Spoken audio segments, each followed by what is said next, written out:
What's up, guys? Sobster here. So here I am at the Bear Mountain entrance. I was going to the car show, the finale, when my Jaguar broke down. Oh man, it was jam-packed. So many cars coming through, and I couldn't go.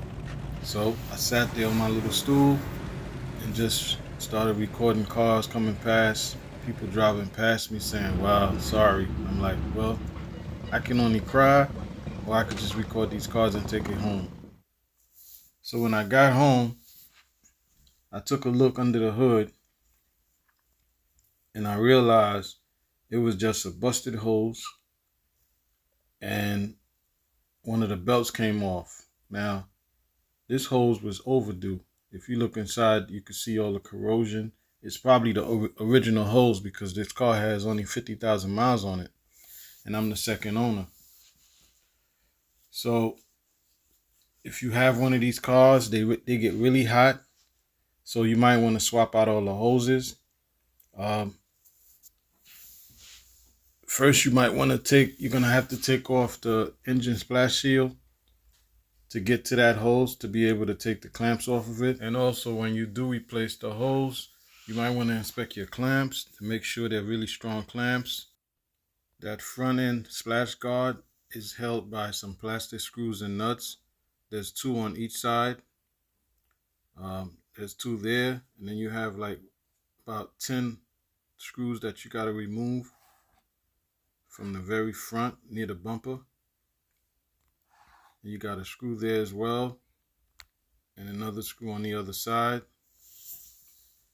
and that's pretty much it.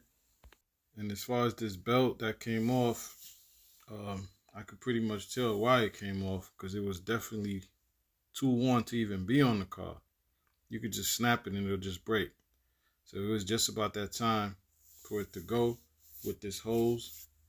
And guys, if you own one of these Jaguar XJS V12, make sure you swap out all your hoses and all your belts, because these cars are old. And as far as the hoses, that car gets really hot. A fellow YouTuber named Adam from Living with a Classic made a video about that, where he said that we should change all of our hoses and belts on these cars. And I should have taken his advice and did it ahead of time, but I had to find out the hard way. So I hope you guys don't find out the hard way, because it's rough being in front of a car show and can't get inside. And I had to experience that. So make sure you swap out all your belts and inspect them really good, and all your hoses, your coolant hoses, because those coolant hoses get really hot. And this car is a V12, so it gets really, really hot. If you own one of these, you know what I'm talking about. But if you don't, this car gets so hot that I could heat up my 2-car garage in like 20 minutes, no matter what the temperature is outside. It could be 20 degrees outside.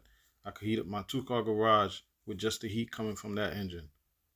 Another thing you might want to do is flush out the antifreeze, because as you can see, mine is really brown, and that's overdue. If you could take a closer look, you'll see the pipe down there where the hose came from, and it also connects to the very bottom of the radiator on the driver's side. And that's a major hose, and all the antifreeze just flow right out of it as soon as the white smoke came out. So I suggest you replace that hose regardless of how it looks to you. Looks could be deceiving. I would just go ahead and replace that hose from under the car. This is where it connects to the radiator on the driver's side. So it's a very simple process. I would just do it. It takes a little time, I guess. I would just get it done. That way you're safe. You don't get stuck like I did. Thank you for watching, guys. If you're new to the channel, welcome to the Sobster's Garage. I used to own a few Saabs over the years, and now I own different makes, different models. It wouldn't be a bad idea to subscribe to my channel, because we could all learn together on how to fix these cars. See you guys in the next one. Peace.